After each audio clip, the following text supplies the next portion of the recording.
they felt that they went against their moral code, it really injures them. It wounds them very deeply. I remember when I first started working with Warrior Camp, one of the warriors actually said, it's like having a hole in the middle of your chest that will never be filled again. And he was referring to like the fact I don't have any connection to my heart any longer. I've just been so wounded.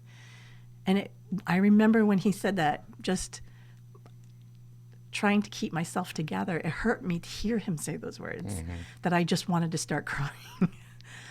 But I wasn't sure in that moment, like, is it helpful for me to cry in front of him? Or is it better for me to hold the container of safety so he can continue to speak? Right, and, so he doesn't have to shift roles and almost take care of me, because that's part of their nature. Empathy is my jam, empathy is my jam, empathy is my jam, jam, jam, jam, jam. I'm Chad. And I'm Tiffany. And this is Empathy Jam. So, thank you for coming. You're welcome. I'm just going to say your name so people know it. Mary Coleman. It is. I met you maybe a week and a half ago, something like that. Yep. And if you don't mind, I just wanted to just like recap, like, I don't know, my experience. Okay, that sounds good. And just chime in whenever so Tiff's been going to Matt Happy Yoga for a while. And like I told you in person, like I've done yoga, like I'm not completely new. Like I've done it. I did this like hardcore P90X workout, and they'll have you do a day of yoga. It's pretty extreme, but I would do it, and I would feel the benefits from it. And but as far as her getting really, this part of her leaving her job, she's just really intentional about like taking care of herself, where I've always worked for myself. So there's a little this dynamic, like I'm figuring stuff out, and she's like, our first podcast was about her just being bold and sharing, like, I quit my job without like a plan. Like, good for her. Yeah. And but that's kind of how she got involved. She's always like, I want to be good at, she's like, I want to be a runner, or I want to be good at yoga, or something like that. So she's been going like a lot, and I'm like, we kind of test each other. Like usually I'm the one pulling her out of her comfort zone, or trying to get her to do something that she's just like, I don't want to do that.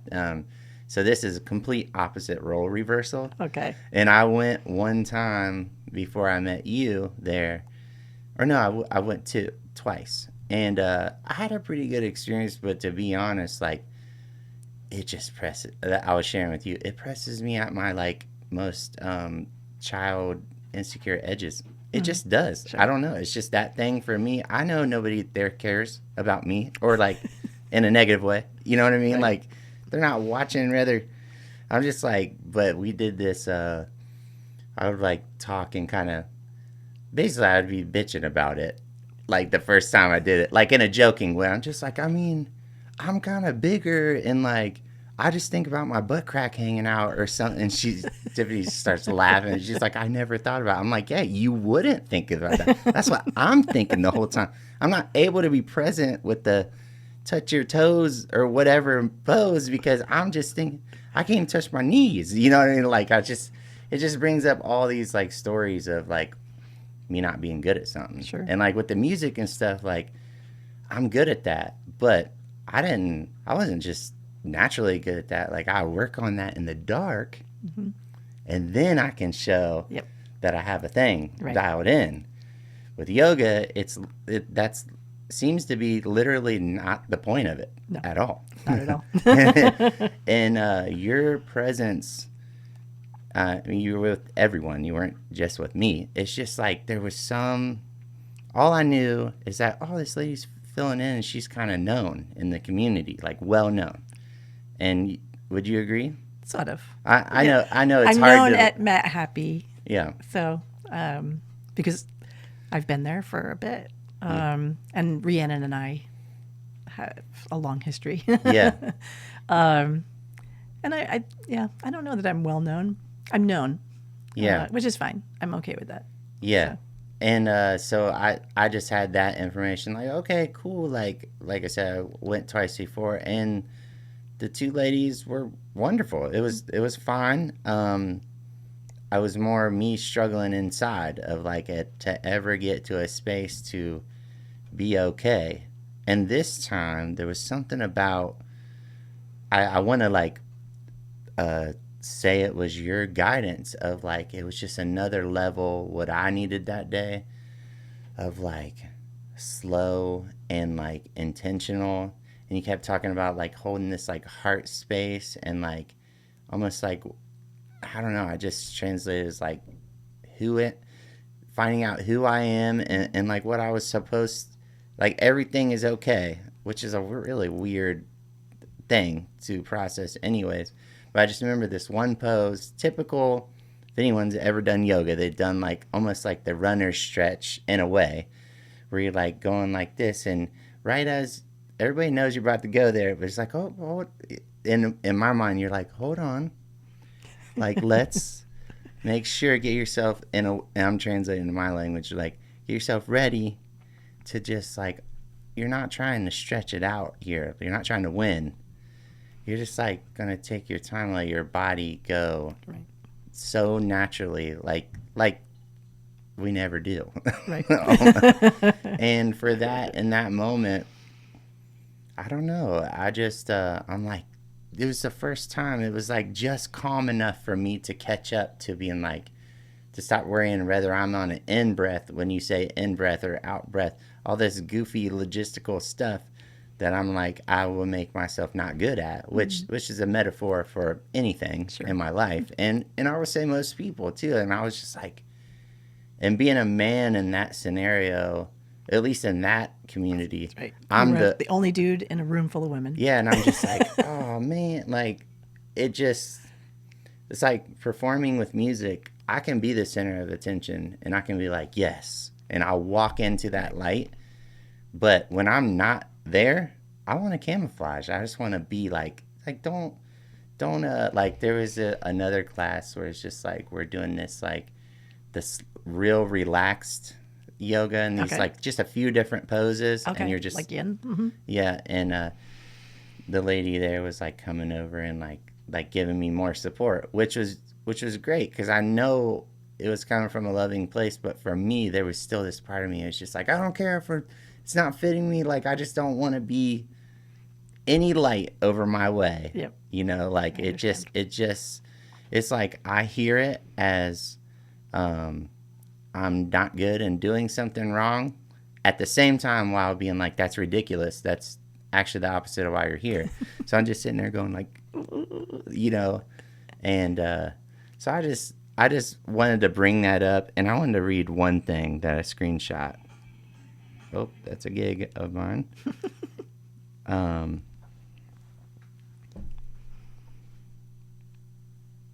This is about you. Talking with her feels like the warm spot illuminated by the sun, or the familiar comfy blanket you seek to embrace. Once you've experienced her knowledge, her depth, and wisdom, not to mention her kindness, you find yourself seeking her presence time and time again. Thank you. Who wrote that? Did you write that? No. Oh. That was from... is that Rhiannon? Yeah. Kelly? Mm-hmm. I think so. They are. I just screenshot the part, so I'm not sure which one said that. Okay. But Tiff read that to me, and I was just like, yeah, that was it. That's what I experienced. Whatever that was with her is what I experienced. And yeah, I know it's like you're like taking in the light, like for me, if I put myself in that position, I'm like, okay, don't give me too much credit, but I just really appreciate that. Oh, good. And I just wonder how you feel hearing that. Thank you for saying it. I do remember reading that now. I'm pretty sure that was Rhiannon. Mm-hmm. How do I feel? Well, I appreciate that you were touched by something that I did. Mm-hmm. That always makes me feel accomplished as a teacher. Because the thing about yoga and being a yoga teacher is that you have tribes, people who are drawn to you and people who are not, right? So in that same room, there may have been someone who didn't have any experience Like, it was just a nice yoga class, right? But I'm always excited when there's someone in the class that whatever I said resonated with them such that they actually had a shift. That's like truly, like, that is the ultimate end goal, like, for me. And actually, you know, if I'm being truthful, yeah. So when I'm teaching yoga, I'm really more of like a conduit, not the ego person doing it. Yeah. And when I am the ego person doing it, it's less creative. It's just less. If I get in my way, if I get in the way, the class generally isn't that great. But if I let go and I just let myself be the conduit for the class, then people have experience of shift. And it's a lesson that I've learned over and over again, because sometimes I'm a slow learner. But it's beautiful when it happens. And I could see when you came to talk to me at the end of class, I was like, oh, good. Like, you were in a conversation and I like moved just like towards your way, and I could tell you realized I was there. Yeah. And like your conversation wrapped up, and it was just like there's been a lot of flow happening in our lives, a lot of scariness too, like a lot of unknown, and like we're in such an unknown spot right now. But it's also feels so like alive in these. Of course, we all go in and out of these flow and learning the lesson of like what you're saying of like, I came back in and controlled it again. Yeah. And it didn't really Didn't work out. It didn't work out. But yeah, so yeah, just after we talked, because I told Tiff, because sometimes I wanted her to think like I was just going to say, oh, thanks. I was like, hey, I'm going to just stay and just say something to her for a second. She needed to go to the store across the street anyways. And I was like, yeah, go ahead and go. Because I might be a minute. I don't know. I didn't know how you were, you know. Sure. Well, I still don't. Like, let me just represent this. We've had a 5-minute conversation at the most. Yep. So could you say more about that in and out of Sure. of what you were saying of kind of being the conduit, because it's, oh my gosh, I just know you're telling the truth. It just feels like it to me. Okay. So let's see. So within each person, there is a deep knowledge. It comes at a cellular level. It comes at a tissue organ level. We are really amazing instruments that operate in the world. And then within that amazing instrument that's operating in the world, there's the truth of who we are.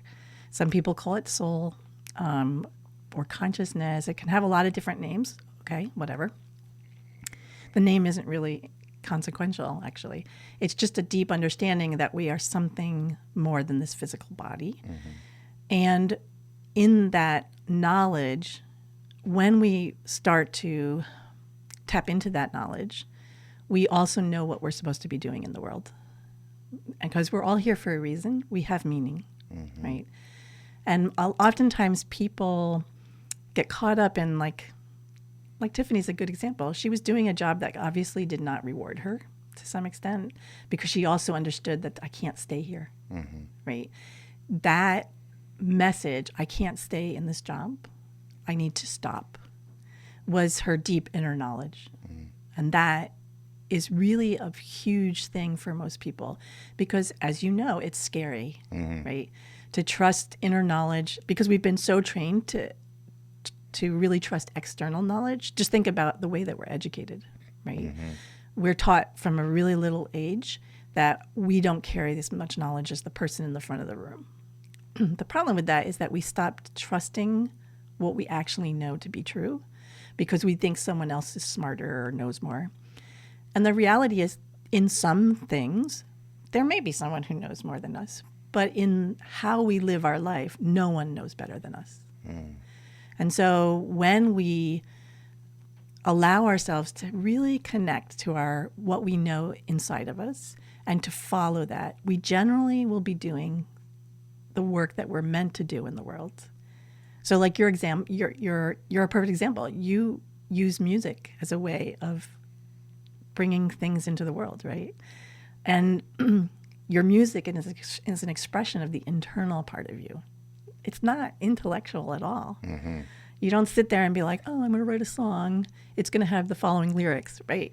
It comes from some emotion state that happens inside of you that then says you need to manifest this thing. So we manifest it. Mm-hmm. And then our music affects somebody in a way that moves them, right? So they have an experience of shift or transformation.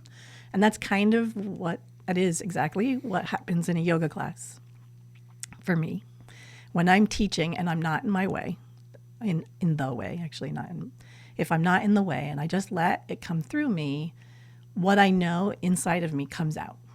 And so I'm prompted to say certain things, including, give a really simple instruction like, hey, could you pause here for just a minute, right?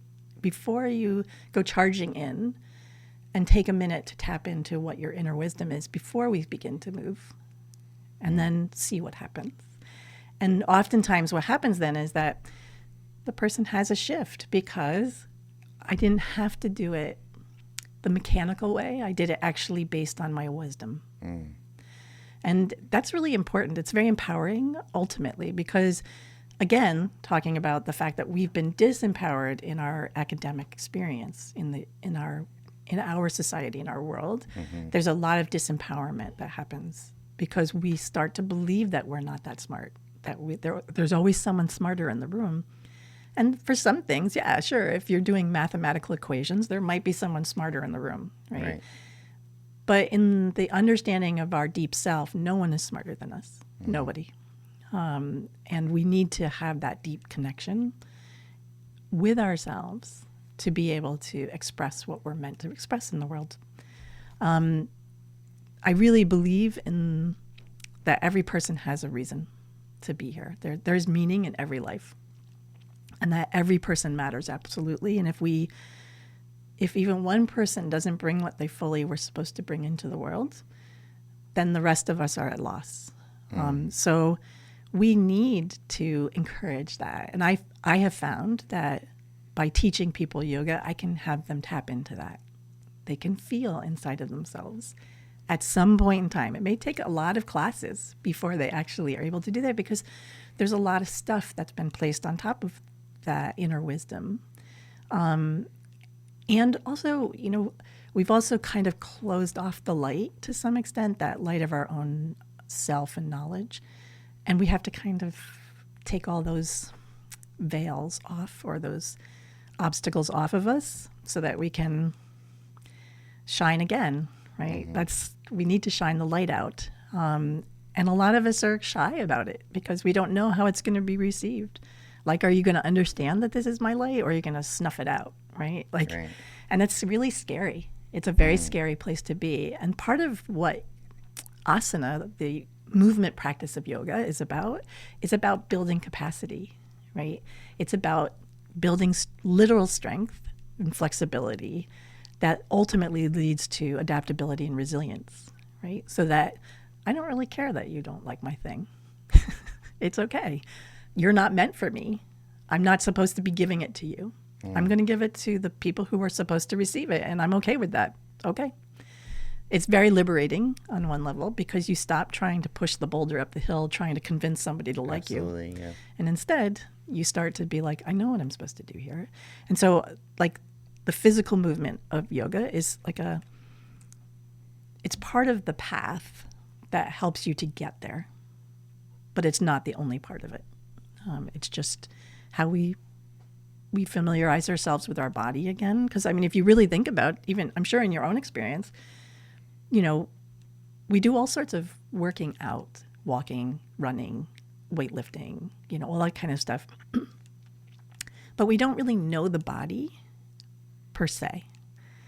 So when we do the practice of yoga, what we learn is how our body is in space first, proprioception, and that leads to something called interoception, which is that I know what it feels like inside of me. And that can be my emotion state, my mental state, but it can also be like, oh, my back is kind of not okay right now. it's a little tweaky. I need to stretch, or I need to rest. And so we start, again, we can hear the wisdom of our body in a way that's really beautiful. And if we honor what we hear and we acknowledge what we hear and we respond to what we hear, we become more effective in the world. Because we start learning things like, oh, this person really activates me. Like, they make me really irritated. And why are they making me irritated? If we don't have a connection to our body and our mind and our inner experience, it's like it can we can't do that. reveal itself in these real odd ways that you almost can't even track. Right. And I definitely think about that a lot. Of like, when you ever come to a place to be like, why am I acting the way I'm acting? Which is a long way just to get there. Yep. But sometimes it's like, that doesn't even make any sense. It's like something about this situation is bringing some remembrance or some layers. Of course, that's why it's like the people that we're very closest with, it gets the nastiest with too. It's like the people you love the most, it can get the nastiest. Like, it's wow. We can be reactive to what they're doing. And it really, again, for me, this is one of the gifts of yoga and mindfulness, right? Is that I have been able to drill down to very deep levels of understanding, like, why am I reacting like this? And like, when I talk about like deep levels, like when I was 6, something happened and it's triggered all of this other stuff that has come. Yeah. And if I can see it and then I can remember it, I'm like, oh, they're back. This is what's happening. And so breathing and kind of feeling in my body. It's not like a light bulb switch, like you figure that out and then now all of a sudden you're healed every single time. No. It's just some awareness and understanding gives some less, for one, unknown. Yes. And some less like weight there. That's just like, it is amazing to at least even just kind of understand. Yeah. It's like a lot of this empathy stuff, like, I'm not talking about when it's easy. No. Of course, when you relate to someone, oh yeah, it's really easy to hear somebody, oh, I've totally been there. Like, actually, stop what you're doing. Listen to my story of how I've been there. Yeah, right. I'm no longer even with you, but I'm just like a side joke there. But it's about it.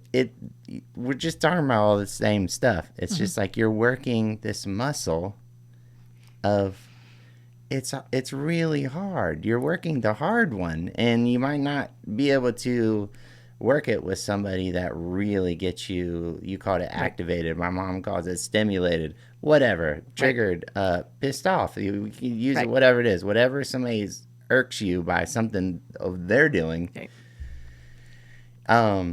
I really feel like, again, like I said earlier, I don't want to be like the person claiming to know and be like great at this. Like, no, I don't even ever plan on being great at it. I plan on working at it and comparing. Only thing I can compare myself to, I can say this in a balanced way, so no, nobody cop an attitude, but I can only compare myself to myself yesterday. Right. If I start doing it to you, I don't even really know the real context. I don't, what Facebook profile is there. Right. And all this stuff is like, oh yeah, it's easy. It's easy to hear in our minds, but to embody it and practice it, yeah, it's a life's work. But like, and that's it. It's a life's work. Yeah. It's not a one and done. Yeah. It would be nice. But It's not the light switch I was saying. Yeah. Like when you're using an example of tracking it back to your 6-year-old self, you're not saying like, oh yeah, I figured that out with a therapist, and then all of a sudden I'm good. But there's it's the same thing that, I mean, I'm such a freaking beginner. I can't even use the word yoga hardly. But that day I did have that shift to where I'm almost like, I do this breathing exercise, this Wim Hof stuff all the time. And it just took a lot of times before I started to let myself be myself more, and not let the judgments or the worries carry so much freaking weight. And with that one yoga experience, it was just at this pace that let me, like, I was trying to be gentle with myself, because I do have like from my mom's work with like MVC and stuff, like it's just been around me. Like a lot of people don't have that to even be around you for like 10 years before you ever start to be like, what are you talking about? You know? But with the yoga thing, I'm just, that day, I'm meeting myself where I am, not Good. where I think I should be. Right. And yeah, so it is very, it's interesting. And it's really interesting of how related everything is. It's like, How so?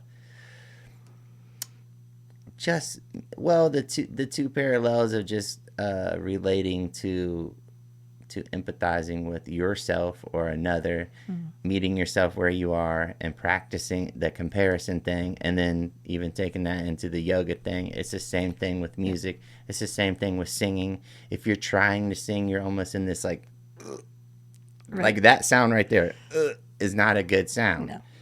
Like the relax, and just, you know, there's this vocal coach that says, like, you hear a baby cry, they scream like a metal singer. Do they ever lose their voice?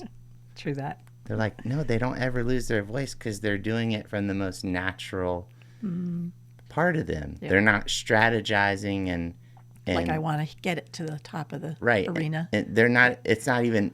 They're just in their most pure, innocent, like, you know, if you think about that real hard cry too, it's not painful for them. No. It's just an expression. And that was like a light bulb in my head too, because I had to go through a long time of retraining my voice after I've actually made it sound good in this other spot, but it didn't feel in me when I'm doing it. It'd be almost like me doing these yoga poses that are like killing me after, and I got to do an ice bath, but people are like, dude, you're pretty good at it. You know, it's like, I'm not, I had to calibrate, and I'm still constantly, every time I play and sing, I have to, it forces me to find that pure, it's like a naked spot in me. It really is. Like, if I can be like, oh, I'm naked right now, and there's nothing I can do about it. I can't control it. I have to be like, yeah, I do use humor at times. I have to be like, sorry guys, this is me. And it's like it's almost like a cry feeling. Like when singing, there's a lot of comparison to crying. Sure. It's like, you can make a pretty high pitched sound when you're crying. A man can. Yep. And if you make that crying, that means you can sing in that voice too, if you wanted to. Yep, sure. Because it's such a pure. So sometimes I think about that when singing, like, what would this sound like to cry? They say it, like, cry into it. It's like this, like that. That's a pure tone, Right. and you sing from that. But that's what I mean by, this is all like the same freaking thing. Or like you said at the beginning, and you didn't even mention religion or how people can call that God too, or you could call it Buddha, you could call it, and you know, and that gets people a little uncomfortable, whatever. They got to figure, like you said, I can only be what I'm here to do. And like this thing, and like I have a lot of experience with 12-step programs, like you got to take what you can, Right. and leave the rest. Yeah. That's all you can do. We can't, it's like the saying, no man can know too much. You can't be an expert at freaking every single thing. So that's why, But like, you do have, I think, you have an obligation to be the 100% of what you were meant to be. yeah, because otherwise, like you said earlier, people are lacking. Yeah. That piece will go missing. Yeah. And that you could be giving. Yeah. And we don't, you know, one of the things I've learned in my lifetime is that we don't always know when we're giving something, right? We could be giving something that's unkind, or we can be giving also something that's the thing that person needs. And here's an example. I moved around a lot in my first marriage. My husband loved to kind of wander. And we moved, 13 times in 10 years. Like, it was a lot. And I would get frustrated, like, why are we moving again? I'm so tired of moving. But the interesting thing that I did discover ultimately on reflection was that every place that we went, there was someone there who it was either for me to help or that they helped me. And it was big. It wasn't a small help. It was like the kind of help that made life meaningful.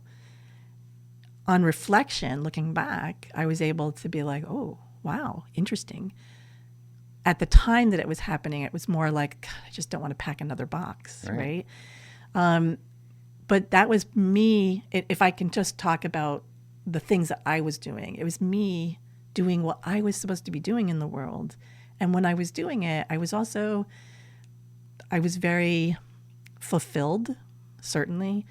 I always liked the idea of like I vibrated at a really high frequency. I love that because it's the way it feels to me. I vibrate at a very high frequency when I'm doing what I'm supposed to do.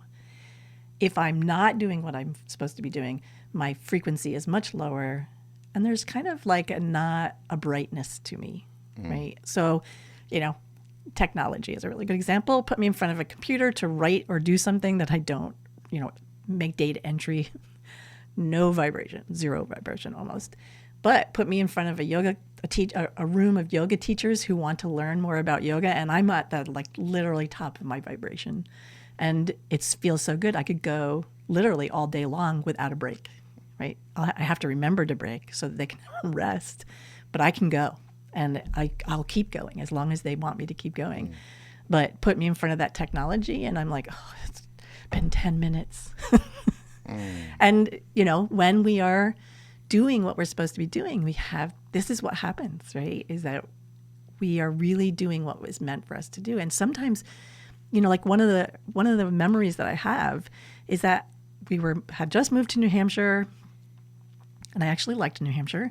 And within probably a month of being there, my neighbor, her son was diagnosed with a rather serious heart condition that needed surgery, and the place for the surgery was in Boston, which was like almost 2 hours away. And they had a younger son who was the same age as my older son. And that young man, that boy, basically stayed with us for weeks because the parents were going back and forth for this surgery and the recovery, and it was not easy. And if I hadn't had been there was no support system for her at that point because her family and her husband's family lived far away. So again, like here's a situation where I was placed into this situation to help, right? I didn't have an agenda to help. I didn't know that I was supposed to be there to help. I just was placed in this situation. And so I then the family, opened ourselves up, and we ended up helping this young boy who felt a little bit abandoned by the fact that his parents had to be gone all this time because it was not easy.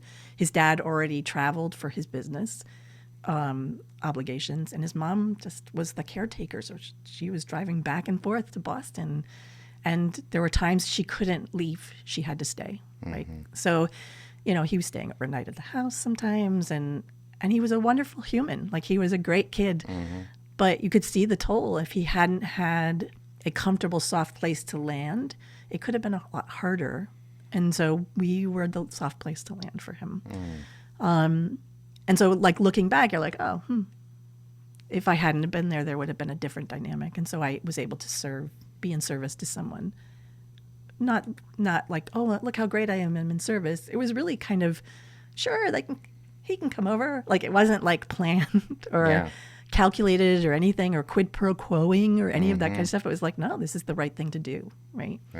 So when you start to kind of understand that sometimes things that may not have appeared to be the thing you wanted, because I didn't want to move to New Hampshire. I was living in a place that I actually really loved, and I didn't want to go, but I went anyway. So, and this happened. So, same with moving to Ohio. Like, I moved to Ohio from New Hampshire, a place that I ended up loving, and I would like move back to in a heartbeat if I would had the money.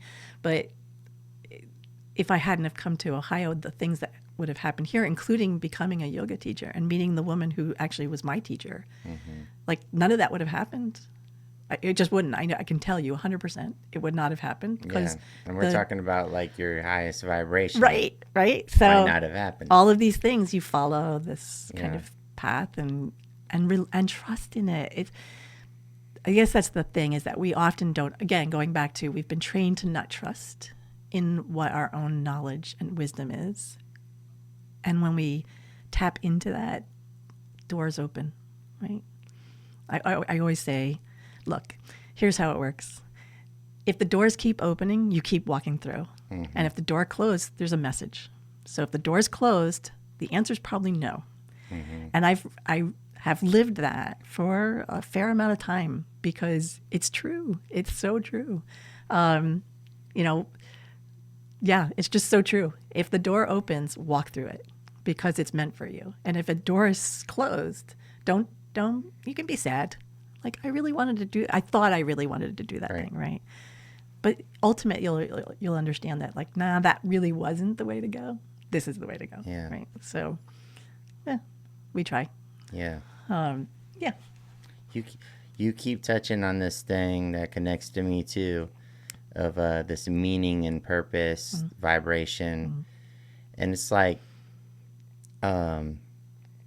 I just want to remind people, and I'm not over strategizing here to inspire, but that, like, I really believe in all the ways people act out and do whatever it is they do, negatively or positively. It's like, whether they know it or not, it's like aiming for this, like, just trying to find meaning and purpose. Yeah.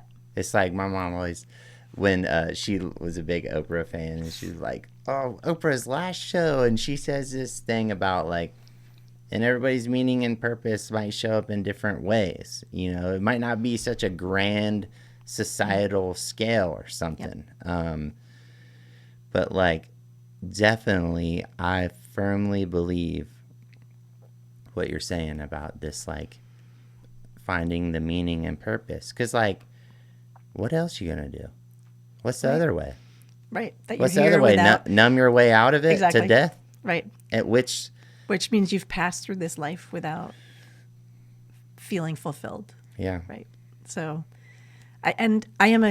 this is like probably, I'm like, part of my purpose. I am very clear on this, is to help people find their purpose. Mm-hmm. Like, I understand that. I use a lot of different methods to get there. Yoga is usually the introductory one because we have to start somewhere, right? There are people who come into this world and not long after they're born, they're like, yep, totally know I want to be that thing, right? And sometimes it's a musician, or sometimes it's a physician, or sometimes it's a leader of some sort. They understand in their DNA level that, like, that's my purpose, right? Most of us don't necessarily come in that way. We kind of bump around in the dark for a long time, trying to figure out, like, this kind of feels good, but it's not quite right. Yep. We'll feel that. So it feels good, but it's not quite. There's still that edge that something else is there. And what happens is we get derailed. We get distracted. This thing feels good right now, so I'm going to go do that thing. And then one day we wake up and we're like, nope, that doesn't feel good. I got derailed somehow. I've got to find my way. And so we do things like quitting our job without someplace to go. One of the things I have found is that we always have to make that space before we can start actually doing what we're meant to do. Because without the space, we can't hear the voice. We can't hear the call from inside of us that says, this is what you're supposed to be doing. Because the noise of what we have been habitualized to do, as far as, like, the job that we might be doing, or I've got to pay my bills, and I've got to, or I'm the mom or the dad, and everything is about, like, the other, and that's good. I'm not saying that's not good, but what happens is that we get caught in that story, and then that's the only tape playing, and we're not kind of tapping down it feeds lower. itself. Right. You're not actually, earlier when you said that inner knowing of you knowing more than anyone else, I wanted to jump in there and just say, like, hey, and then we stop developing it. Yes. It's just only about 6 years old, and that's about it. Yep. And Then we try to strategize and make life work for us all the time, and then cry about it when It doesn't when work nothing's out. working. Because we're going off usually when it, we learn from every failure, right? We always learn. In fact, I was just reading something recently where they were talking, the writer was talking about some study that was done where they took a bunch of teachers and they asked the teachers individually, what was the greatest thing that you ever learned as a teacher, right? And then they would tell the story about that. And every teacher in the study told a story of failure, right? Then they put all those teachers together in pairs and said, now tell the other person a story of where you really learned something. And instead of telling the story of the failure, they told the story of a success, right? Because what they were talking about was that we don't want people to know our failures. Wait, they didn't actually, like, when they were paired with somebody equal They told to a them. different story that was about a positive thing versus the failure. Wow. So it's like it's total like It's built in, right? We don't want people to know us that we've failed. But what I'm hearing is that we BS each other. We do, right? And so that's so hard to navigate through. But the interesting thing is that the story of the failure was more powerful than the story of the success. And so we robbed, in that case, you're robbing the other of the learning from your story, because we learn better from seeing the failures of others than we do from seeing our own sometimes, because we can empathize. We might have had a failure of our own. We can empathize with sometimes like, it's too painful to put Correct, ourselves right? in our literal exactly situation. But we can observe it in someone else and be like, oh, This is the whole premise of this, by Right. the way. If there is any, right.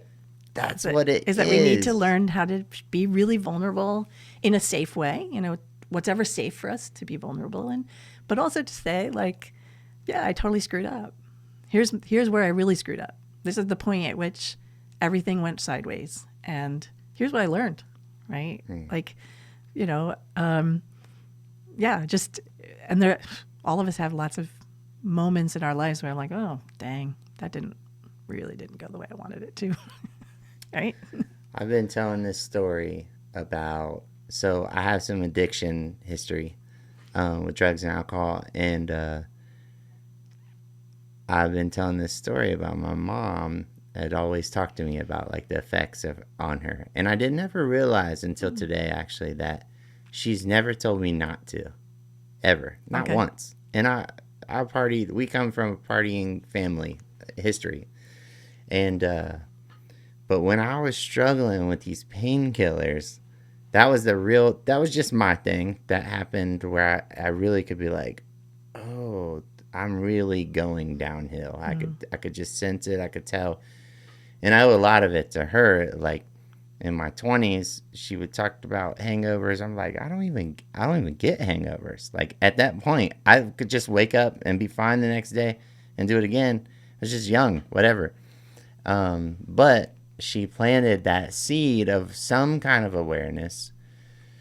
And when I finally admitted to Tiffany and her, like the seriousness of that, I felt that I was like, hey, I'm actually not able to quit this thing. And if I do quit it, I just think about it all the time. So it's not really, it's like a forced quit. It's not like a wholesome quit, which I think most people think about with changing something. They think it's like this strong arm thing where I find it to be different than that. But my mom, I remember she told me this thing. I'll just tell this story whenever I can of her. She just said, well, if you can't quit doing it, just have a conversation with yourself every time you do it of the needs met and the needs not met when you do it.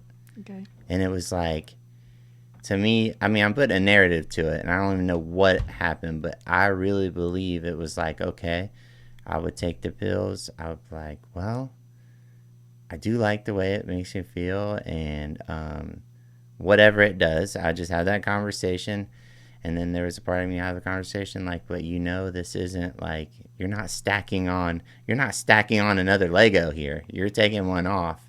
And I just knew that in my core of truth of like having kids and my morals, doing stuff that wasn't like the same as I used to do. And but I chalked that up to like, I know I did that for at least 2 years while I still used them.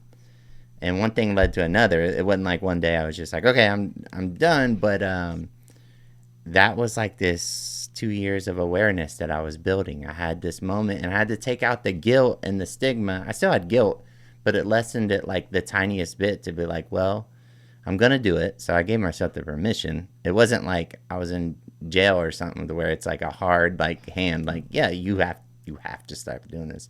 And some people never get the chance. They die on like all the time in 12-step meetings. Like I'll meet friends and I'm like, oh my gosh, we're like friends. And then somebody's like, yeah, they passed away. Like, yes. And it's just like, it just happens all the time. Yeah. It really does. And, but I just share that just in case, like that awareness doesn't feel like change. It's not sexy. It's boring. No. Right. But that's But part how do of you it. change something that you're not aware of? You don't. Right. It's not even. That's it. It's not even so in this your is one of the atmosphere. steps. Yeah. Like that I can't change something I'm oblivious to. Well, it's like Right. once we get aware of it, we want to go light speeds. Like, okay. Yeah, and we Yeah. think that we can, but for like, let's be truthful. Like, there are very few people who can do light speed repair that way. It took us a while to get into that situation, Especially by their own strategy. Right. Like sometimes you might have a light speed change, but it's just like somebody might call it a spiritual awakening Sure. or a death and Right. close to you could do that to you. That Sure. I was saying that we kind of tracked that with Tiffany. Like we lost our nephew, and something with that grieving and just horrible time in our family's lives. It woke something up in her of like, that's what she says that's connected, it just woke something up in her. Yep. And sometimes it takes that. And to me, that's a moment of grace. Right. Yeah. We can't contrive it. It happens because we've received a moment of grace. That's it. Something clicked in that moment that was like, oh, okay. And we could, again, to me, that's going back into that experience of like, I heard what was inside versus let my intellect running the show. And sometimes, that's the kind of thing we have to be broken a little. Some painful thing has to happen for us to be able to move beyond that armor that we often will put in to protect us from having the experience of the hurt or for letting anyone know that we have been hurt, because it can go in both ways. But the armor ultimately is a prison, right? Once we've armored ourselves, we're either inside the prison or keeping something from coming into us, right? Either way, it's a prison. And we don't want to,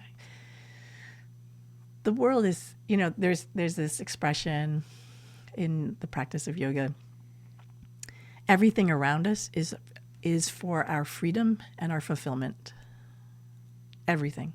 So even the crappy stuff, the things that go wrong, the injuries, the hurt, the addictions, the shit, I screwed up, all of that is either meant for our freedom or fulfillment, but we have to actually then act on it, right? So one of the things that I know in my own experience is that, I'll use this as a perfect example. I pride myself on being kind. I mean, that's like if I had to describe my values, kindness is the absolute 100% number one value. Everything else comes from that for me. So my husband was recently going through something, and all I felt was irritated. Like I was like, every time we would walk in the room, I would feel irritated. And I would then drop into the narrative of me. Like, this is really irritating me, right? I don't know why this is happening, right? It's all about me, blah, blah, blah. And all of a sudden I realized, oopsie, like my kindness, my value of kindness is out the window because I've created this narrative where first of all, it's all about me and it has nothing to do with me. It's actually, he's having an experience of suffering that's quite real for him. And I'm not empathetic at all, right? I'm like just creating this narrative of how it's interfering with my life. Yeah. And in that moment, you feel like, not great. You're all of a sudden, you're like, oh, didn't live to my highest ideal. So then when I'm sitting there and I'm like feeling kind of a little ashamed, certainly, guilty, certainly, a little bit of regret, right? There's a moment there where I have the opportunity to turn it. Is this for my freedom or my fulfillment, right? What am I going to use it for? Or I can just let myself wallow in the shame and the guilt and the regret. And so in that moment, I have a moment. I say to myself, okay, so what am I going to use it for? What am I going to learn from this? And so I'm constantly looking at it, like, what did I learn? And how is it going to free me or fulfill me? And that usually is an indication that I've surfaced something that is sitting inside of me that was creating that narrative again inside, that it's all about me, and not seeing like that this other person was in suffering. And so then okay, how can I help, right? How can I change that story? How can I, even if it's just a little thing, just, like I actually, in that particular case, I went back to NVC, right? Like nonviolent communication, and said, okay, so what need in me is not being met that I think this narrative should be about me? And I was able to like, oh, okay, that's leading to this feeling of kind of resentment and irritation. And it's not, that need actually it was a good need, right? I felt it was basically security, like I wasn't feeling safe because this person who's normally like the safe space to land was not safe in that moment for themselves even. So it's like, oh, so here this need has to be met. How do I meet it? Okay, let's have connection, because connection will always help me in that case. So I connected, and then all of a sudden the resentment disappeared, the anger, the irritation, or whatever you want to call it, all gone, because I drilled down. So guess what? That experience led to freedom, right? And fulfillment, because part of my fulfillment comes when I'm deep in connection with somebody else. So it did, right? Yeah. It led to freedom and fulfillment, but only when I was willing to do the work, right? That stuff is so deep. It is. And then it's, I keep harping on this same point of like the light switch and just changing all at once. But it's just, I say it selfishly for myself that, how did you get to that awareness when you're kind of in this funky, and it's like same thing in 12-step stuff. Like people go, well, when am I done with this? Like never. Like you when do you this take your as last breath. as a consistent thing as a reminder. Because yes, I can put all the answers right here. Well, all these different ways push the answers out and they camouflage it, and I've lost sight of them. Like when you get irritated and somebody's impacting you, and yeah, like what do you have to say about that? Like how do you set your life up to where that can come back to you and you don't get stuck for 10 years? Sure. And so this is practice. It's really simple. Like, you're a musician. If you didn't practice at all, ever, and you just walked on stage, it'd be rough, right? You might get by with it, but you in your head are going to be like, oh, that wasn't great. Okay. Like anything that we want to be good at something, we have to practice at it. And so the practice becomes that experience of internal knowing. Is like connecting to our awareness of what is happening in the present moment. So being present to all of the kind of the feelings that we're having. So even, it wasn't instantaneous that I realized that I was being irritated and feeling resentful. Like it probably was a good 7 to 10 days before I was like, hey, what's going on here? It's kind of repeating itself. I'm seeing a pattern. What's the pattern? Why is it here? So there's the practice of just being aware. And then there's the practice of like saying, well, how can I shift it? Like and there are lots of tools, right? Nonviolent communication is one of my personal favorites. Yoga, meditation, like things where, for me, those are really important. Talking with someone who loves me, who can hear what I'm saying and possibly mirror back what I'm saying. So it's not like it's magic. It takes work, right? Just like anything. And then the other part of that too, the one that took me probably the longest, a fair amount of time to learn, and I don't always get really great at, is to be compassionate towards myself. Because let's go back to that it's concept. It's so easy to leave yourself out. Yep, that I'm kind. Kindness is my number one value, right?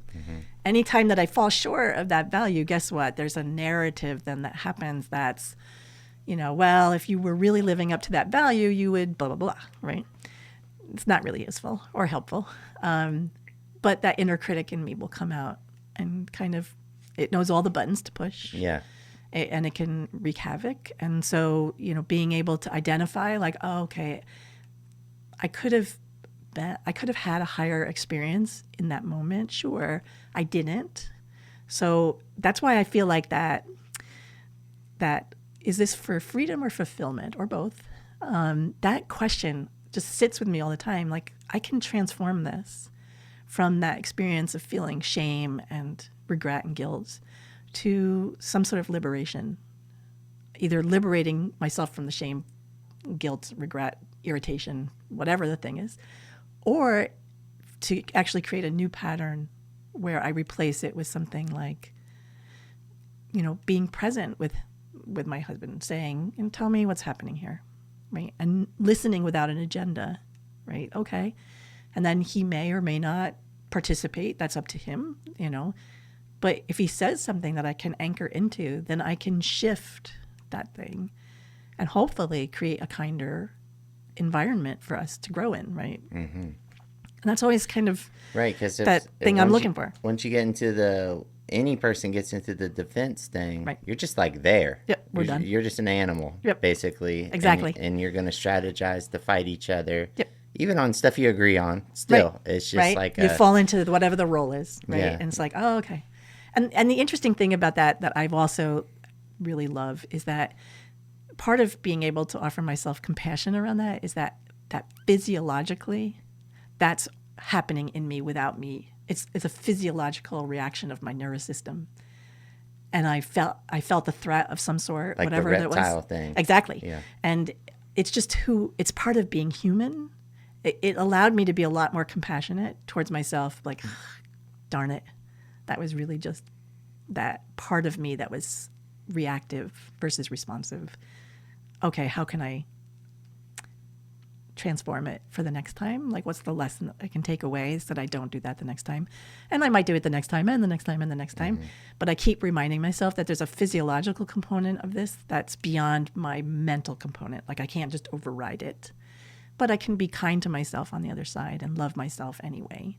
And be like, okay, so let's try to do better the next time. So it goes to like the tool of empathy. Like, I can be empathetic towards myself, right? I can say, yeah. You can be like, yeah, that makes sense why you would get all uncomfortable and all funky about that. Right. Yeah. And, Which is like so easy for me to say, but man, I leave myself out a lot of the time when it comes like, I shade myself from that, and it is tough because there's a truth inside me. There's a lonely part inside me. It's like, yeah, well, I do deserve to feel like shit because I do suck at that. Like, there's just like this truth locked in there, and I have like you said, it's not useful. No. That is not useful, and at some point, I think about that. Like, so I feel like if I could just make up the demographic that I vibrate the highest for, would be person, whatever age they're at, but they're in some kind of transition, and they're at that point in life that I've been, and probably, well, no, I'll just say I've been there. I don't know that I'll ever get there, but it's like, where you're just like, is this all there is? Mm-hmm. Yes. That, what did you say earlier when you were vibrating low? Just like very stagnant. That's right. It's dull. Dull. Stagnant, dull. And I feel, even numb. Yeah. So at times when my mom's always been on this, her and my dad got a divorce, and she's been on this like pushing the boundary of growth for herself. And it's uncomfortable for the family a lot of the time too. But I think about like the person that's listening to our conversation. They're like, that's a lot of yoga, whatever. and again, I kind of balance with what you said earlier, like what's mine to do. And I'm not here to convince anybody of anything. Right. Just like sobriety, I say stuff like, hey, nobody wants to hear you say anything about sobriety. unless they want to hear you say something about sobriety. Right? It's just like, it's so simple. It's like, life will reveal itself to you. You don't have to get in there and strategize all the time. Same with songwriting. It is hard not to be like, I want to write a song like so and so. I want to have one like that, you know. Or no, people aren't going to like that because they're going to think it's. And it's just like, no, it's like, that's not it. Even if it was it, and I'm successful, there's still emptiness inside that. Like it's taken me a long time to find any musician that I look up to as a hero, because I don't. Really, because it seems like I find there's some emptiness somewhere. Yep. Because I think we all have some emptiness, right? That's part of the human condition. It's almost like it's part of suffering. Like we have that little part. Mm-hmm. Yeah. Even when we're doing the work to try and not have it, like we've dedicated ourselves to our spiritual path or the mission the meaning that we're trying to have in our life. We're human. And so what's going to happen is we're going to feel at some point some emptiness, right? And we are going to say, like, is this all that there is? Yeah. Like, and that's a really important question. That's an access point of possible shift. That's where transformation and shift happens, because we start to say, well, wait, is this all there is? Yeah. Right? Maybe there's something else. Yeah. And what would that look like? And right. It's like, could it feel better? There's a certain sense of like, you gotta have some kind of openness or open-minded for it to be different, because I like to get kind of raw and be like, what's the other option? Like when I get my little like, oh, I don't know, like super religious people or super, like I could do all these hippie jokes or something. Like I could do it about yoga, like, oh, I'm just not really into the yoga thing. But it's like, I've had some just like humility thinking about it, like, people don't do that for fun. Their life has had pain and suffering, and they're trying, and they have found, and it doesn't matter. It's like, if you're experiencing healing, then it's working. Right. you don't got to prove it in the dictionary or something. And when my dad passed away, I had a little epiphany with that of like, well, does it matter if God was technically real or not, or this is working? It's like, is my life getting lighter, and if it's working, then it's working. Like, people come into 12-step rooms and they're like, oh, this is all this stuff, all these judgments, all these natural human things. We just do that. Yeah. It's like judging. I would never want to get rid of judging. I would never not want to judge people. Yes, judging keeps you safe. Think about how you got to judge a situation. Sure, you have to make an evaluation. All kinds of stuff like that. I was kind of, we think of judging as being so negative, but like, it's more of an assessment. Like, am I? It's so valuable too. Of course, there's some real nasty parts of it that get you in trouble, as is everything. Like, let's get addicted to drinking water right now. Me and you drink water like forever, like as much as we can right now. It's something we could kill ourselves, right? So get addicted to working out and you have an injury, but you're like, no, I gotta keep going. It's like, whatever it is, it's just like the typical, like, everything in moderation. But it really is true of like, it's like having, at least from my perspective, I just own it, and that's what's finally got me to have the courage to do something like this, or even in my music, of just like, well, I don't have to be the leader. No. I just have to, what you said, do yours. I just got to do me. And this mentor guy, he's pretty famous, I look up to, Gary V. He says, he cusses a lot, but he's like, I don't spend an effing minute convincing anybody of anything. He's like, in a business meeting, he's like, I don't like get up and walk out. But right when I notice that it's not Lent, he's like, I check out in just like a self-conservation type way. He's like, I'm not rude. No. I'll stick with the rest of the meeting. Sure. But he's like, but inside, he's like, I don't spend a minute convincing, because that's like this. And that is such an epiphany. And you said this earlier. Yeah. You literally just said that. And I'm just like, oh, yep. There's people who are meant to have an influence, an impact, not even an influence, an impact on, and those were not. It's okay. It's totally somebody cool. else will have their impact on them. That's why, I don't think there's anything as competition. Like, I don't think, how businesses, well, we're in competition with that business. Not really. If you really think about it, you have a tribe that follows your business. So make it up, and you have a clothing store that has 100% sustainable clothing, right? And 2 months later, a store opens right next door to you. Same thing, right? And you're like, oh my gosh, the world is going to end, right? It's not, because the clothes that at store A fit me better than the clothes at store B, right? The clothes at store B. And so now someone else will go to store B. Someone else will stay at store A. There's always a tribe for whatever our offering is.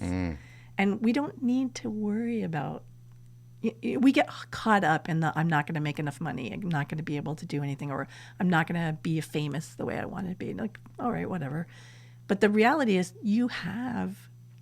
there are people who you are supposed to impact, very simply. That's it.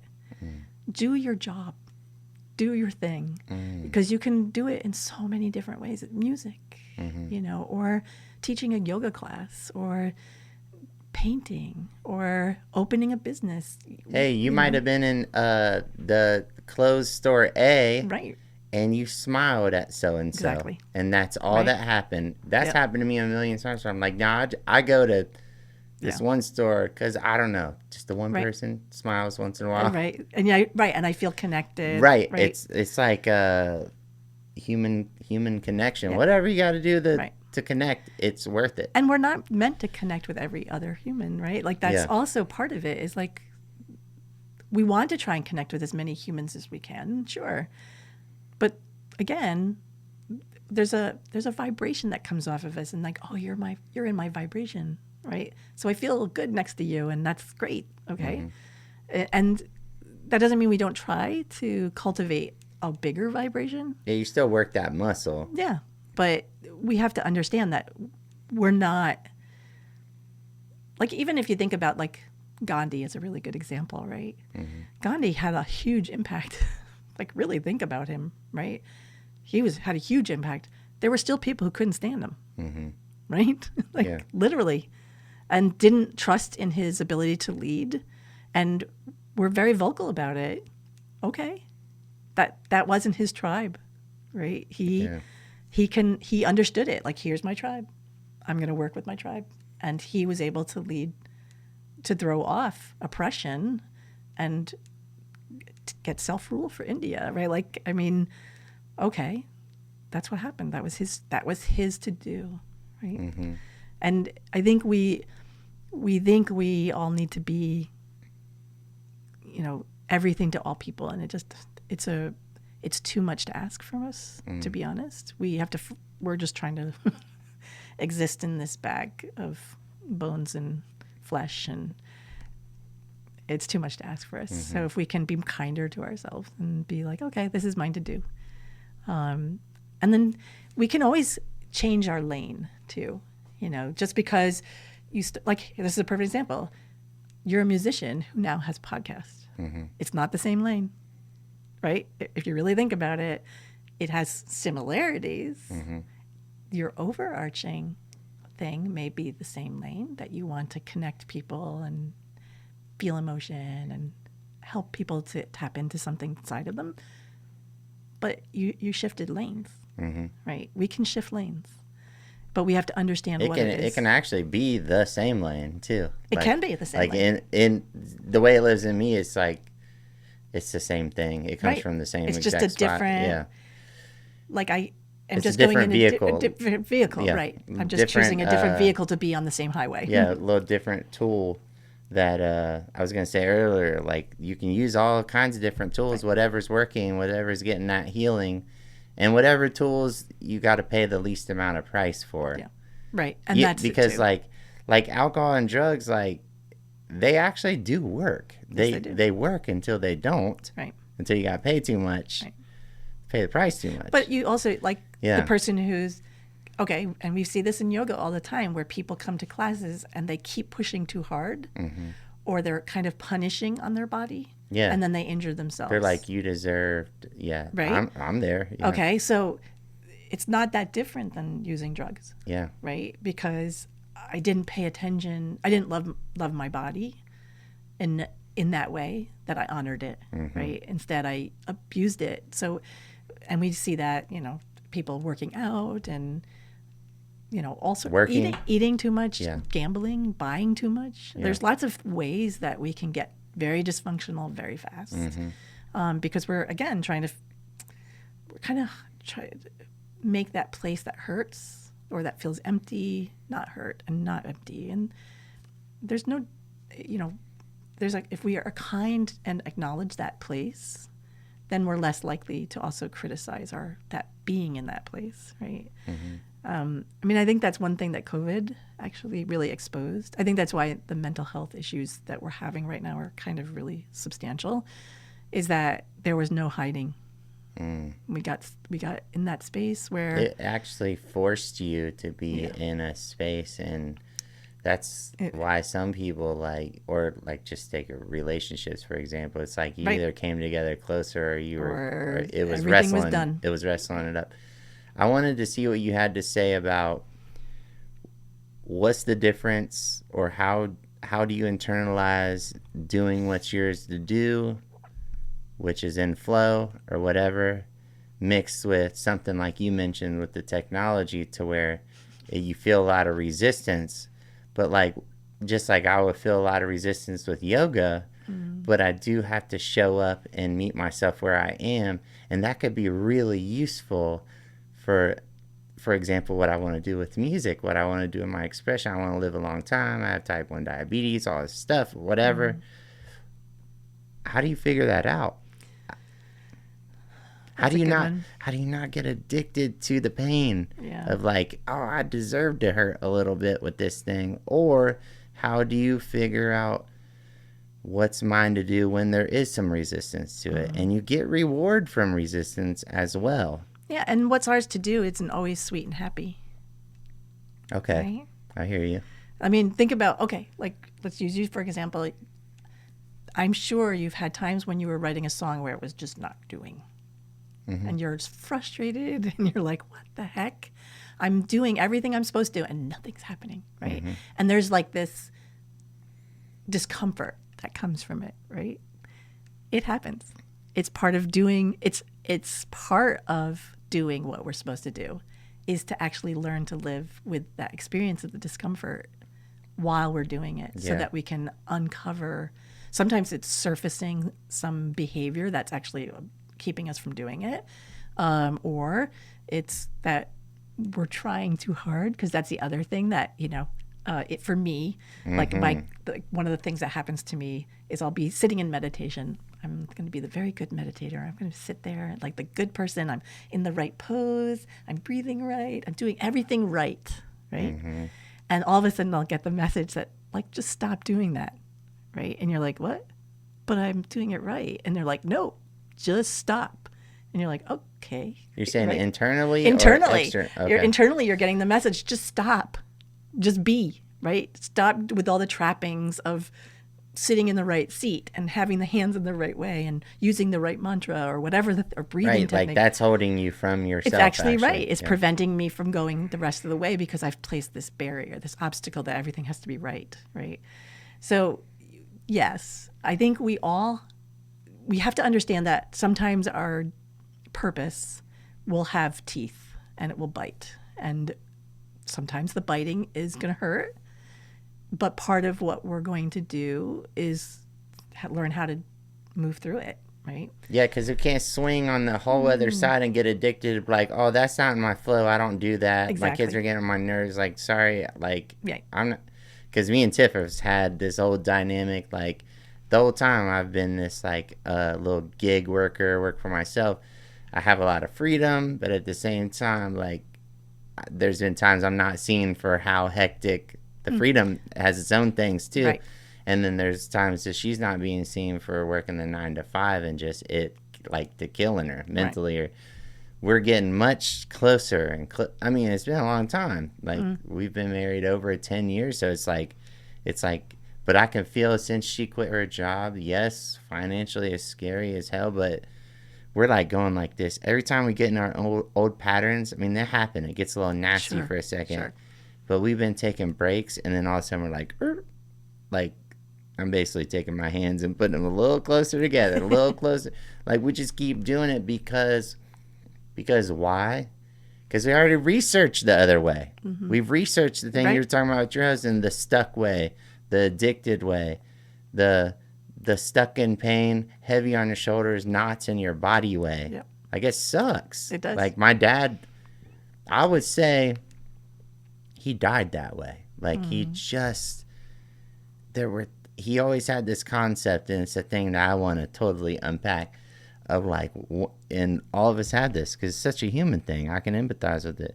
Once I figure this out, then I'm going to be able to kick my feet up and relax. Right. Once I get the vacation home in Florida, and then I get my money right, then I can finally relax. Yeah. Then I can work on myself. Like, why does it does not work that way? Because it sucks so bad when you do the thing, when you reach the mountaintop that you thought and you get there and you're like, wait, what? Oh my gosh. This is like, it? Here I am still. They talk about that. Or like the geography move, like pick up and right, do something. It's not working here. Let's go someplace else. Right. And it's going to be all right. And you're like, nope.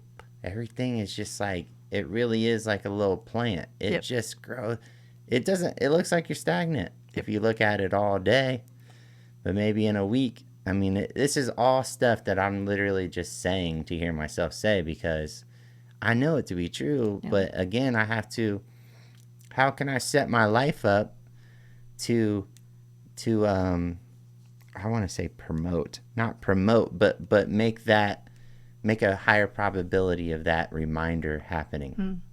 Like sitting here with you, meeting you, and I'm like, oh my gosh. And right away I get excited about the podcast because I do feel that high vibration you're talking about. But I've done enough starting and stopping stuff. Yeah. Actually, It's been about 2 years of wanting to do this, and Tiff was like, hey, don't start something that you're not going to do. Yeah. This goes back to exactly what we were just talking about, though. Yeah. This is that's really human, by the way, just so you understand. For sure. We get started on something and we're all excited about it and it starts to work and then we hit a rough spot. It's actually fine. Okay. Maybe I don't want to do that. Or we start to tap into something that might, I've got to ask that person. I'm kind of intimidated by them. I'm not sure I want to ask them. Right. And so we back away and all of a sudden things start to fall apart. It's part of our natural experience, right? It's like we kind of get to a hard spot and are we going to push past it? Or are we going to like, oh, that's all right, right? And part of that, that experience of moving towards what is the thing that will be our freedom and our fulfillment is actually moving through that hard spot, right? It's like, okay, I will do that hard thing and see what happens. Sometimes we move through the hard thing and the door opens, like we were talking about earlier. The door opens, keep walking, right? Keep going. Sometimes we go through the hard thing and it's like hard slam, right? No. And you're like, okay. So then it's a reevaluation. Like, oh, okay. So wait, maybe that person wasn't actually, like for this example, like the empathy jam, right? You want to interview somebody and you're all excited and you're like, but you're also a little anxious about asking them because you're feeling something coming up and you ask them and they shut the door. They're like, nope, not interested at all. In my mind, when that happens, that's what's supposed to happen. Mm-hmm. Like literally, that person was not going to give you right. And I could have manipulated the situation and maybe even have it work for, and then still there's going to be that emptiness we're talking about. You're not going to get the vibration that you're looking for. My narrative with you is that it's like I had this amazing experience with you, and I was literally trying to, at the speed of light, try to check in with myself. Like, was this just like what I was supposed to experience? And I'm getting a little high off of this person that facilitated it, and then I instantly go into strategy like, oh wait, maybe she could benefit me or something like that. And I'm like, wait, like that's not the place I want to come from at all. So in that moment, I calibrated all of that, and I was a little shy. It's like a new you're probably the third, fourth guest besides Okay. me and Tiffany. And I'm like, calm down. Like all I need to do is my main goal shifted to just saying thank you. Just make sure I just say, hey, that connected me in a certain way, and thank you. And I'll You're say it welcome. again. Thank you very much. You're welcome. And then just trusting if it and that's why I just like mentioned to the name to you, because it's like, think I had my grandmother. I went to Kentucky and saw her. Okay. She's 84, and I just did a 2-hour conversation with Oh, her. nice. And that just, it's like, I didn't have strategy. I called her one day. I was like, hey, I'm starting this podcast. Would you be willing to maybe have a conversation? Like, we're pretty close. And she was like, she got a Southern accent. She's like, well, I don't know what I got to say, honey. Like, and I'm like, You got 84 years. or yeah, something. I'm like, I know you have stuff to say, and Yeah. there's no, or whatever. Or when it comes to even my mom being on here, I mean, it just is like, it's constantly this little dance with yourself of like, is this mine to do, and is it not? And if it's not, or like you said, if the door closes, can you be cool with that? Yep. Can that not completely stop you in your track like forever? And I know a lot of people think that I got it together, and that like maybe I have this ability to kind of like go with the flow, but truthfully inside I'm a really shy introverted person. Like, I found music, I started playing when I was like 7 or 8, so nobody ever knew I played until I was like a junior in high school. And once Okay. I found a little humor to fit in before that. But like once I figured that the music thing, like I could just not forcefully, but really step into this total role. It's like a comedian Right. in a way. Yeah. Of like a shy person, but then you totally face it. I face it real head on. Like Sure. all the time before I do something, certain things get me real ass backwards. I just get all this stuff. I get the rush like for a roller coaster. It's like I'm just like, why do I even do this? I Right. hate it. It's the worst, and it's that resistance that comes. And then I show up and something. It's like, that's part of it at times. You're vibrating at that really Yeah. high frequency. And then there's such Yeah. a reward of like, yeah, I was supposed to do that. Or many times I can relate to what you were saying about moving around a lot. Like, I've been doing all these bar gigs I'm 36. I started doing them when I was 19. Oh, wow. So Okay. every year, and then it didn't, after a while, probably, I don't know, 5, I started having these conversations with my mom. Like, I don't like this. I don't like doing it anymore. I'm tired. Like, it just wears you out. It sucks the soul right out of me. Like, I can make people have fun and party, but it's like, I knew it was not what I was there for. Right. And I was playing with people that they're like, we're fine. Like, we are here for this. Like, with their actions. Right. They're happy. They're enjoying it. And for me, right. I'm like, I'm having like, and that really was part of the addiction for me, because it would numb me in those moments. Sure. And I could find my thing that I could latch onto and find a little meaning with the help of this pill too. And so my mom would say, yeah, but you're developing your craft while you're doing that too. So I could see that part too, while at the same time experiencing a lot of pain with it. I would stick in it, right? But there's been a lot until COVID that forces a break. I'll be honest, I was so relieved. I was thankful. I actually had made my whole album, my first album, and when COVID hit, I was like, yes, I don't have to release it. So I sat on a full album. Actually, half of it's still not released for 3 years. Okay. And it's not even because I think it's bad. I think it's good. But there's still that part of me that's like holds myself. back. But anyways, I'm halfway through it. So it's been a lot of stuff happening this year. So it's all good.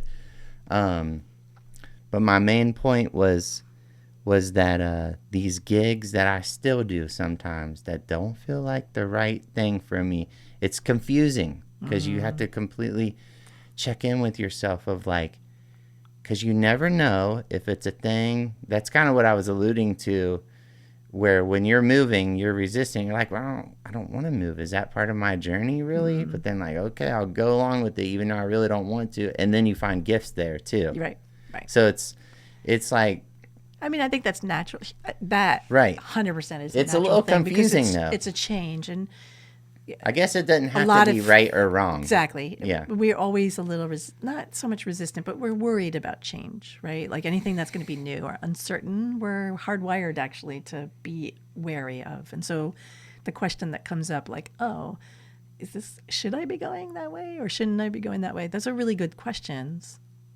And it's okay that that's happening even after you've made your decision, right? Like sometimes we have to finish moving.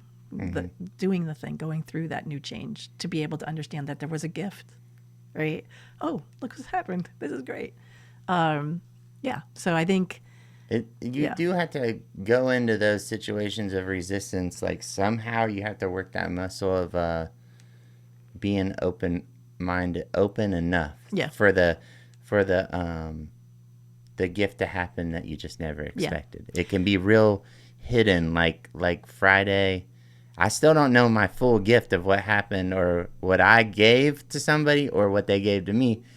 And I showed up to like a bar I played, like Indian Lake, it's Memorial Day week, or not Friday, it was Sunday night. And I sang Sweet Home Alabama for like, I thought maybe I would never have to sing that song again. And I'm not, I'll just straight hate on it. I just don't want to, that represents what I don't want to do. Yeah, okay. It's like, play some Leonard Skinner. And it's like, I was like, I can do it pretty well. I can lean into it and just and I did. I wasn't resistant at all. I'm like, I don't have to put so much weight on this. Yeah. Whatever. But the change just happens so differently and slower than we ever imagined. And once in a while you get a little windfall of change, but it wasn't by your own forcing. Right, you're not forcing it. It's happening just because it's flowing, right? Yeah.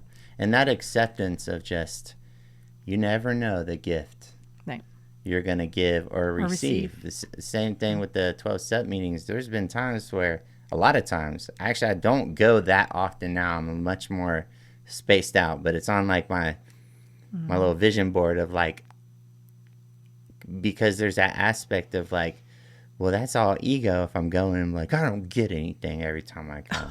It's like, well, then what do you might give something.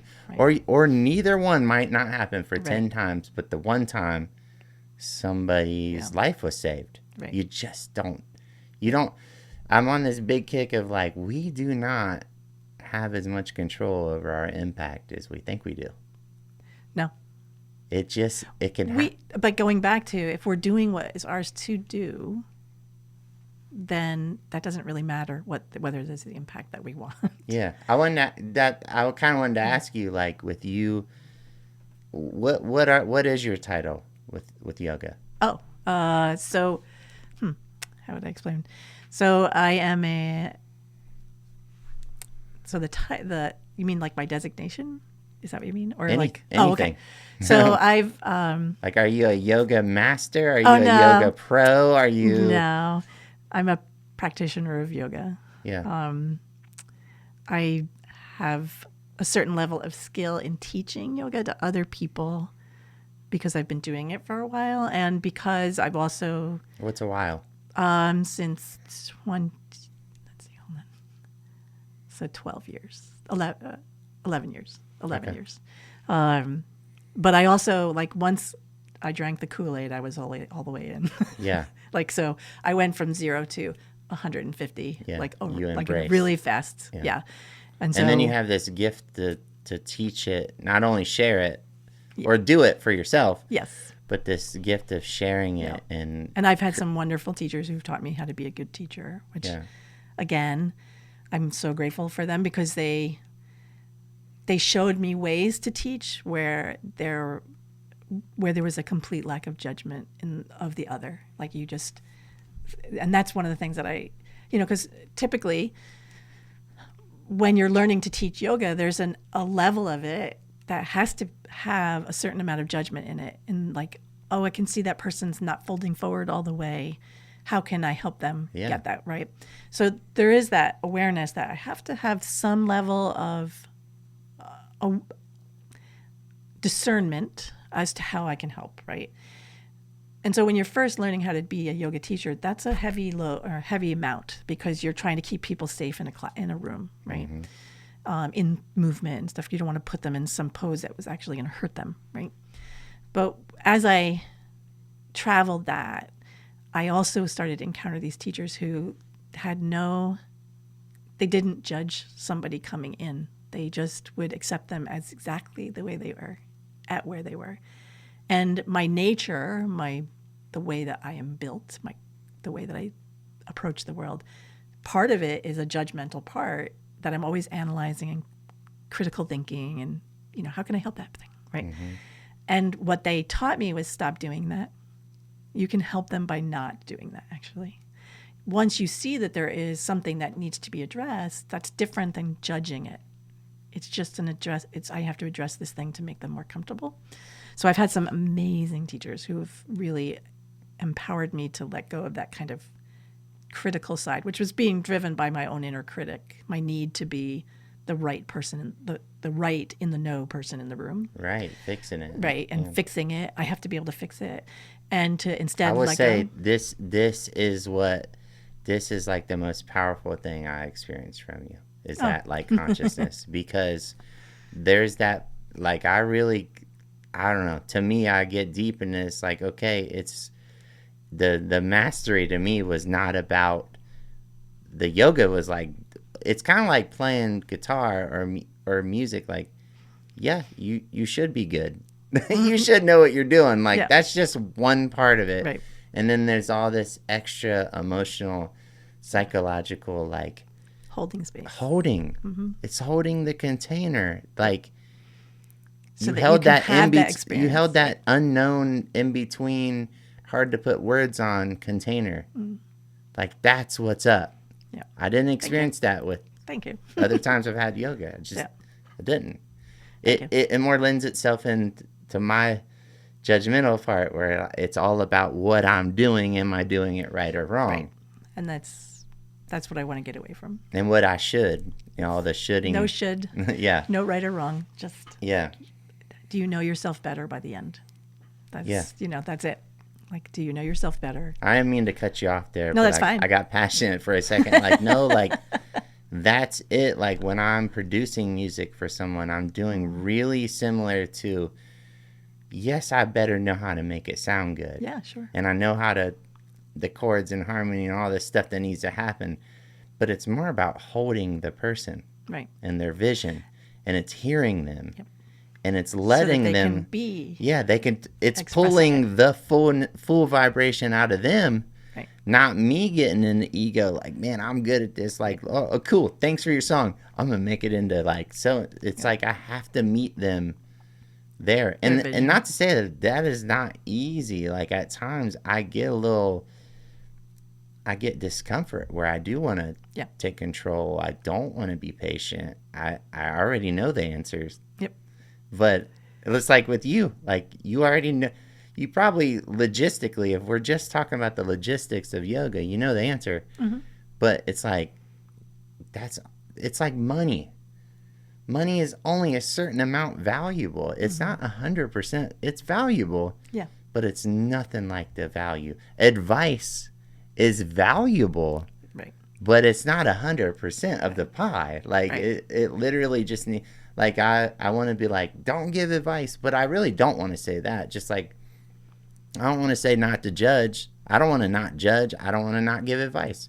Those have valuable things, but they got to be calibrated more towards some evenness. So that the person who's receiving actually wants to receive it. Right. Because if I just, this is what you should do, and then I walk away, that doesn't really help them, right? Because they can't embody what I'm asking. Instead, I can say, well, how does that feel? So so were you learning that, like, is it just like you're constantly kind of learning and tweaking that with yourself? And have you had these moments of perceived disconnected moments where you're like, where it didn't work, where you're kind of like, So like us, how else do you get there without yeah. some of that happening, right? Yeah. So, I mean, just as a clarification, the practice of yoga is much more vast than what we know in the West. Typically is like the physical postures. The practice of yoga is Just mindfulness. it's a spiritual technology. Yeah. So, in the classical sense, it was to have an experience of unity with a higher source, higher consciousness, unity consciousness, whatever you want to call it, God. You can call it whatever you want. But the way that they designed it was to have a clear understanding of these are the things that successful people who have done that did, right? And so it's kind of like Yeah, it's like you can't... a trail guide. Yeah, you can't possibly right? be like, this is it. Yeah, like, it's not. You It's can an only... eighth, we just take our basically. little language. Right. And so Yeah. when I think of like how I practice yoga, I see it bigger than the physical postures, although the physical postures are really important to That's me. what it is. That's what I felt from you. That they are very important to me Yeah. because as humans, we have this amazingly scattered energy that's everywhere. It's constantly being demanded, talking, think about like technology, even just having a smartphone, right? And how often do you find yourself being distracted by it, looking at it because someone's supposed to send you something, or what's the weather going to be, or wait, I wanted to listen to that song. It's like constant. And then now add everything else that's in our current environment to that, and our energy is super distracted. And so the physical practice of yoga helps to take all of that distraction, all that scattered energy, and to bring it inward so we can kind of corral it. We can create a container in which we're going to be able to experience ourselves. And so it's super important. And from my point of view, in our Western society, and certainly in Columbus, Ohio, Central Ohio area, which is where I know how to teach it, I see the scattered energy all around. And I know that if you come to my class, I can take you and help you to just corral that scattered energy for a period of time to give you a little reprieve, to have that moment of quiet, that moment of shift, that when you leave and you go back out, you'll have a more effective life. Like it will feel more vibrant, I'll call it.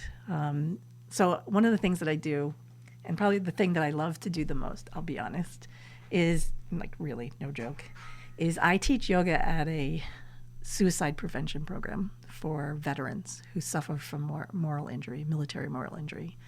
So as you can imagine, when people are deployed into places where war is happening and there's death around, and they have to make moment-to-moment life and death decisions, not just for themselves, but also their unit or whoever has been entrusted to them.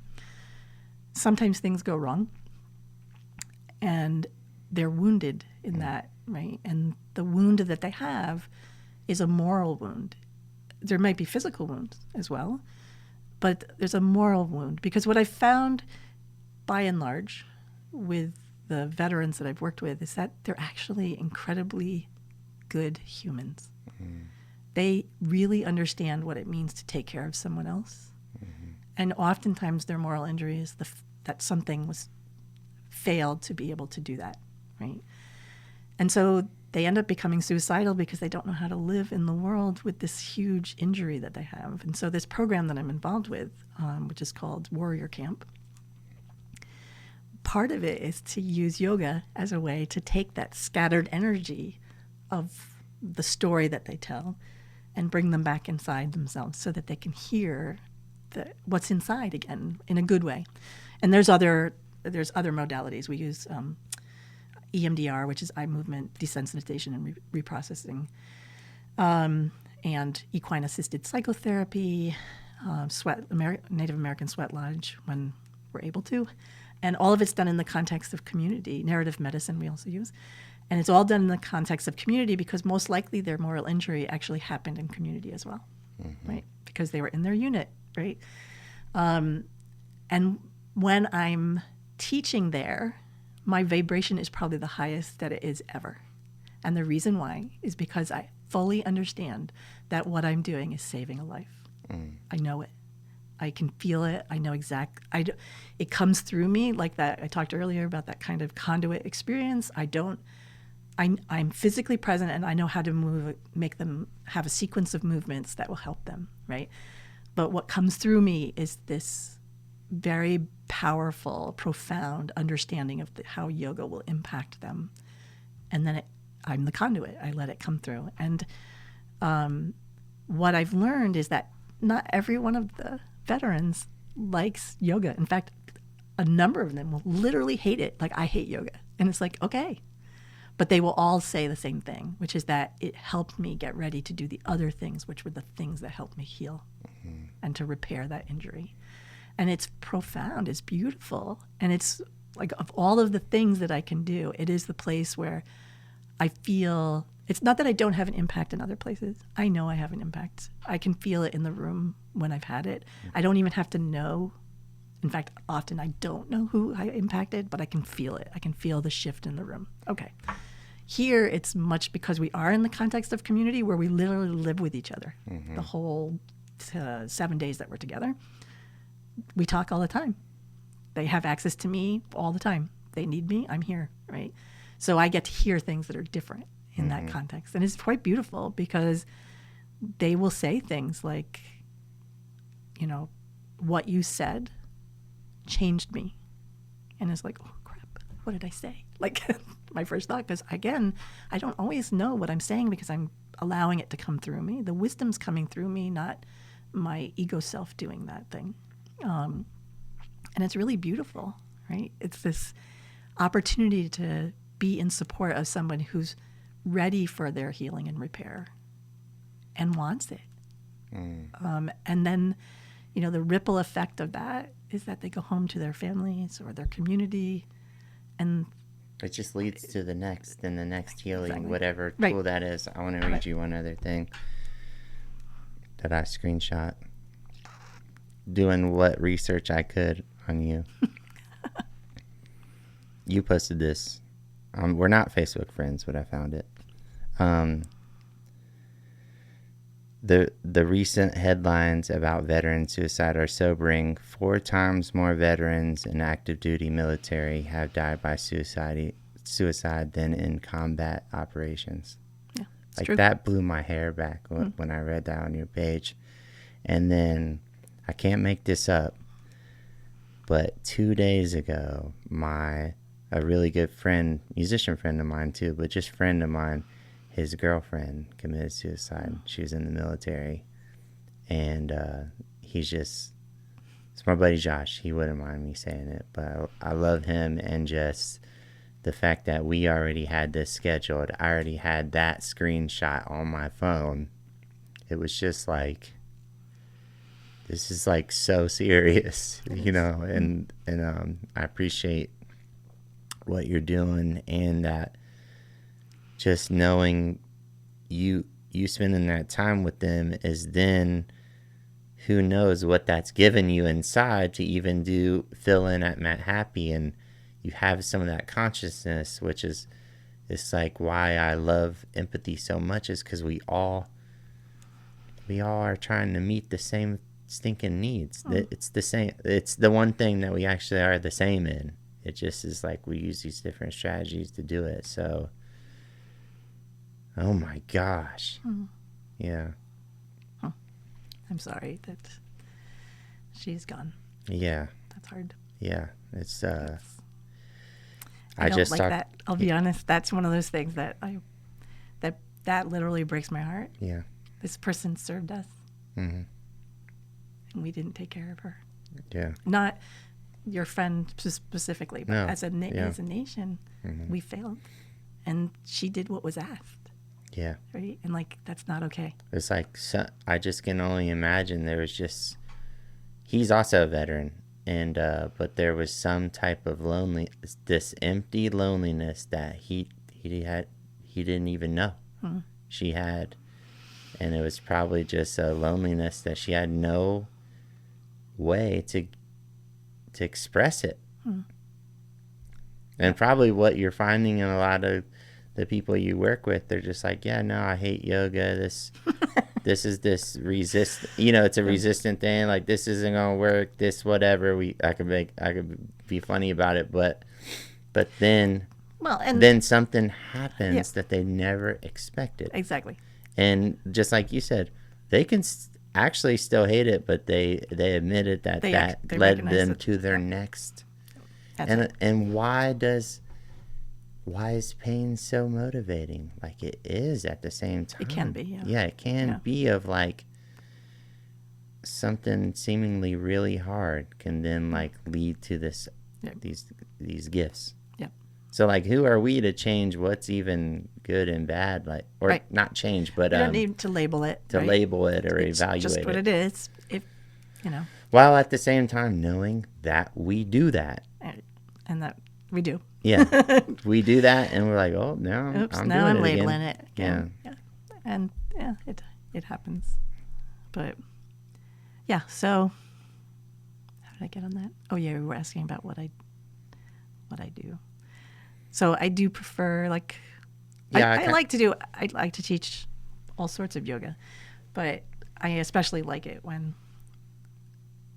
I know that the person who's there in front of me, when they want to change, like when they feel the push that they need, maybe it is pain that they show up with, or maybe it's an emotion situation, but they felt the push, the push that go to this, it might help, right? I love those people the most. I know I shouldn't say that, but I do, because the bravery that requires to do that thing is enormous, right? You even said it earlier, like when you get to yoga class, you kind of want to stay in the background. You don't want to be the center of attention or the limelight. And even though you sing in the limelight, you know what it's like to be in that space. But in this space, you kind of would prefer to be in the... So it is an act of courage to enter a room where the potential is there that this person, that you could end up in a place that you didn't want to necessarily. But you felt like, there might be something here that could be useful for me, right? And so you'd go. And it doesn't have to just be yoga. It could be a 12-step program. It could be going to therapy. It could be going to a group, trying to find new friends through a church organization or whatever. You understood that there was something that needed to be shifted, and you were willing to go and look at that thing, and you were willing to try. It takes huge amounts of courage, and we undersell it all the time. But when someone comes to a yoga class of mine and they're like, I've never done yoga, which is how they say it always. I've never done yoga. They're not like, hello, everyone. Right. They sneak in the back. They put their mat at the very back of the room. And, I'll be like, oh, that's awesome. I'm so happy you're here. And I really am happy that they're there. I don't know what the answer is for them, but I'll give you a yoga class, right? Yeah. Like I'll take you, and I just think that is a tremendously courageous, because what you're doing is you're acknowledging that you need something and that it's probably beyond you. Right. That's the awareness thing we were talking about. That you like, oh, something's bigger than what I can handle at this point in time. Yeah. Right. And it's good for you. Right. And I hope, so one of the things that I also do is I train teachers. I love training teachers, because my attitude is the more teachers that I train, the bigger the impact that I can have, in the sense of bringing yoga into the world in a way that will help people, right? So I love teaching the teachers. Plus they drank the Kool-Aid, and I can tell them all sorts of stuff, and they love it, right? But one of the things that, wait, I lost my thought. Hold on just a second. One of the things that I have experienced when new people come into the room and they haven't had the Kool-Aid, they didn't drink the Kool-Aid yet, is that there's a moment in the practice when you can look at them and it worked. You literally can look at them and know that you can see it in their face. Often it's when they sit up at the very end and they have this look of a little bit of confusion, but at the same time, relief. There's this like, what just happened? And it's so beautiful. Like, to be the teacher, to observe that is probably one of the greatest gifts you'll ever get as a teacher, because there's no words. You don't need to have them say thank you to you. They don't need to come up and say, gosh, that was a great class. Right. None of it matters. You don't even need that. I don't need it. Yeah. I can see it in your face. I see that it did you, right? And that's it. Like, what a gift, right? That's a moment of tremendous gift to, at least to me as a teacher. But that's it, I guess. Did I answer your question? I forgot Yeah. what the question was. Well, I just was like, what do you call yourself with yoga? And then it kind of went into your favorite work with veterans. And then I just happened to, like, it was already on my mind. I was thinking, like, I'm going to bring up the two things. I actually, I had screenshot that off your Facebook page before Tiffany found that other thing. And I was just like, I still can't hardly take it in of like. Yeah. There was a study done. That came from a study out of Brown University. And I knew it because It's like, it wouldn't even matter if it was even. Right. Right. Like it's just But like. we're just neglecting Oh, this. man. And I'm not sure how, like, I mean, I know what we're doing at Warrior Camp at Trauma. It's TRR, Trauma and Resiliency Resources Incorporated, is the parent, or is the charitable organization, and Warrior Camp is the program. And I know what we're doing there, and it's great what we're doing. Could you just say that one more time in case people want to go? Sure. So Trauma and Resiliency Resources is a nonprofit organization that runs the program Warrior Camp. Warrior Camp is a 7-day residential program to address the injuries or the injuries of trauma. So most military moral injury happens in the context of trauma. Oftentimes something really bad is happening, and that is also happens simultaneously.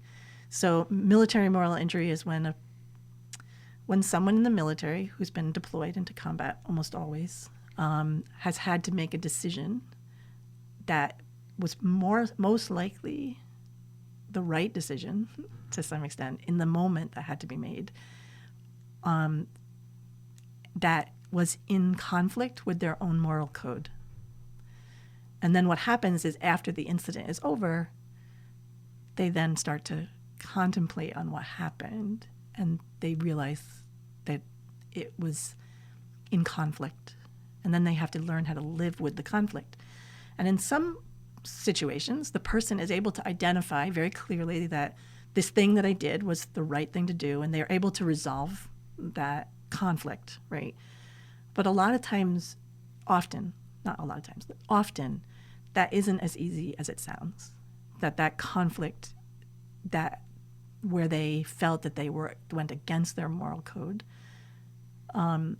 becomes it really injures them. It wounds them very deeply. I remember when I first started working with Warrior Camp, one of the warriors actually said, it's like having a hole in the middle of your chest that will never be filled again. And he was referring to, like, the fact I don't have any connection to my heart any longer. I've just been so wounded. And I remember when he said that, just trying to keep myself together, it hurt me to hear him say those words, that I just wanted to start crying. But I wasn't sure in that moment, like, is it helpful for me to cry in front of him? Or is it better for me to hold the container of safety so he can continue to speak?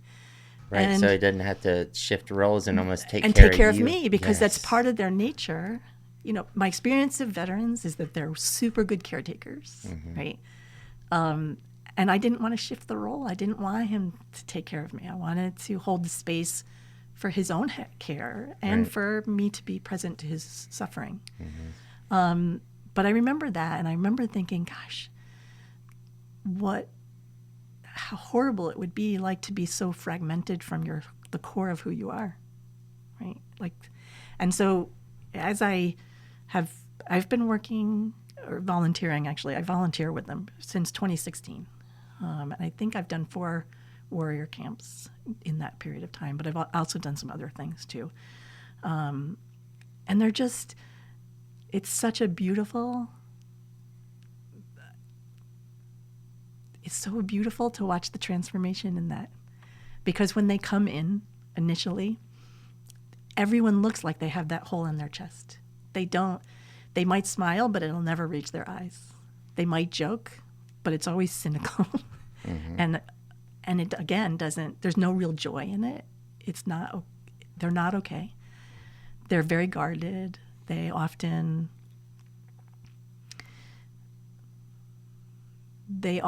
will be very armored, like they don't let you through.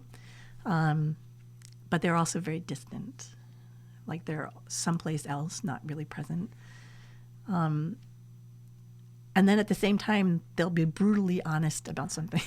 And you'll be like, okay, here we are. And then over the course of that 7 days, they do these different treatments, equine-assisted psychotherapy, EMDR, which is a type of reprocessing that happens to help move trauma. Narrative medicine, which is a group activity where they share through writing. And yoga every day. We do yoga in the morning. We start the day with yoga and we end the day with yoga. And then they have private one-on-one yoga sessions with me throughout the day. And then, or with whoever the yoga teacher is, actually. And then there's sweat lodge, Native American sweat lodge, when it's possible. We haven't been able to do it because of COVID.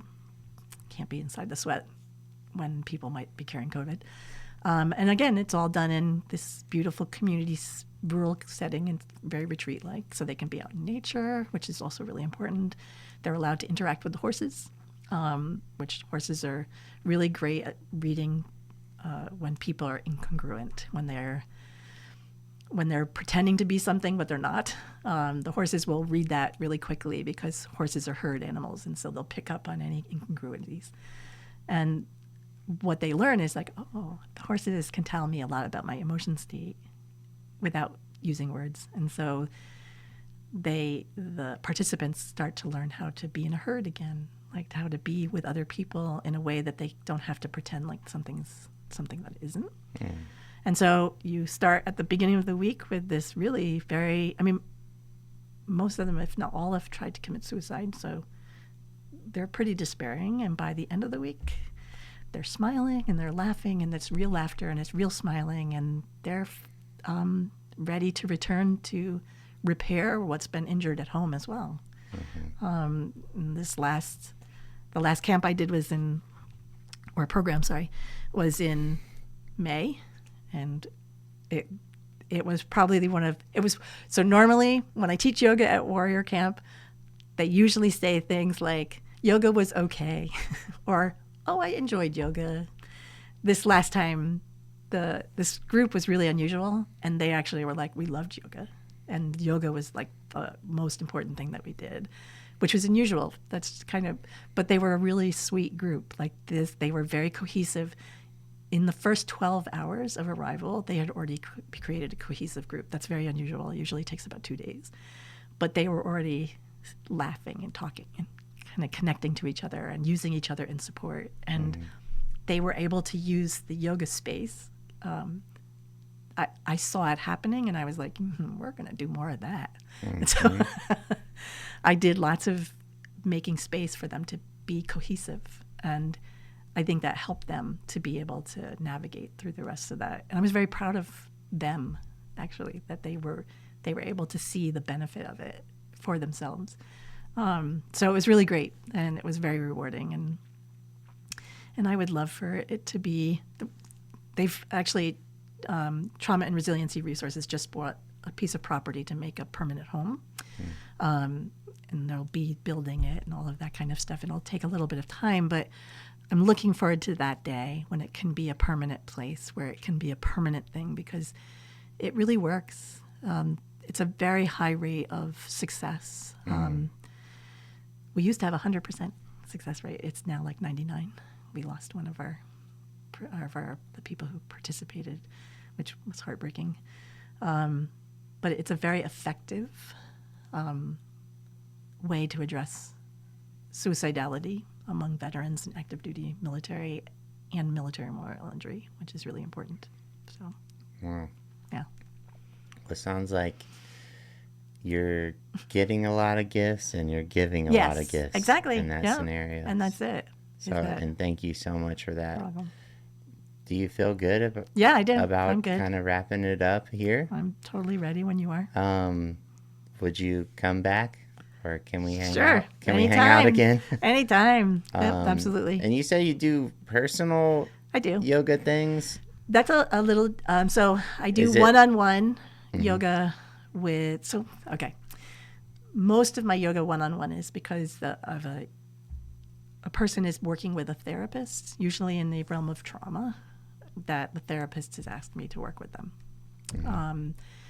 But I do have some private clients, and then I do a lot of private work with yoga teachers to build skill.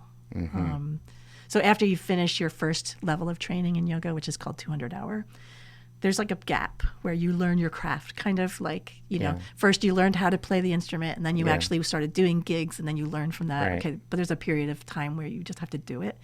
And then if you want, you can do an advanced training, which is another 300 hours on top of the first 200 hours.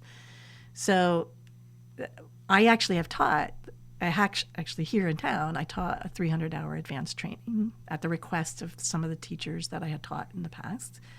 But there's a period in between where you're not really ready for an advanced training and you really just want to keep learning. And COVID created some problems around that because you couldn't take workshops and most people really couldn't travel in the same way. So I started doing one-on-ones. And that's been really rewarding and fun because now I can tailor it exactly to the person who's sitting in front of me. So that, like, what do you need? Right. You don't have to use as much. I don't have a broad strokes syllabus, right? There's no syllabus per se. It's as for them. So I'm doing that. But I do also do private session for people who are interested in whatever in yoga. It doesn't have to be because it was a mental health issue. It could be just because, hey, I want to know how to do this pose, right? Like it can be very narrow. And then I sub at Matt Happy. And I kind of want to just sub for now. Like I'm pretty busy the rest of the time. You told me that, yeah, which is cool. But, you know, Matt Happy is a lovely space to be in. And the community is a nice community. It's grown a lot since the first days. Because I actually taught there not long after they first opened. And it's so interesting to see how the community has matured in a way that's so beautiful to observe. Like just their connection to each other, but also in their skill set. Like, it's fun. Like you're like, oh my gosh, this is awesome, right? So, yeah. Well, Tiff has mentioned becoming a yoga teacher. That'd be great. Like even before she got into Matt Happy, she has mentioned it. So we always need just more. Put it out there. So again, going back to, she'll have a tribe that is really meant for her. Her life experience will make her their teacher, right? And only she will be able to do that thing for them, right? And so, yeah, if she's interested, I totally do it. Yeah, yeah. All right. Well, thank you so much. You're welcome. It was Mary very nice Coleman, to be thank with you. Yes. I'm so honored. And I really appreciate your courage to just talk to me for 4 minutes. It all worked Appreciate out. your willingness to just, because there's some risk involved there. Yeah, sure. Of like, I don't know what I'm getting myself into here. The only thing I told you was the name. Yep. So, But it worked. Yeah. I could feel it. Yeah. I could feel it from you. So. Yeah. Well, thank you so much. You're This has been just beautiful. Thank you. I'm so grateful. Hello, everyone. Thanks for listening. We have a request for you. Please make sure to follow us and leave a review on whatever platform you are listening on. If you want to send us a message, our email is hello@empathyjampodcast.com. And also find us on social media at Empathy Jam Podcast. Empathy is my jam, jam, jam, jam, jam.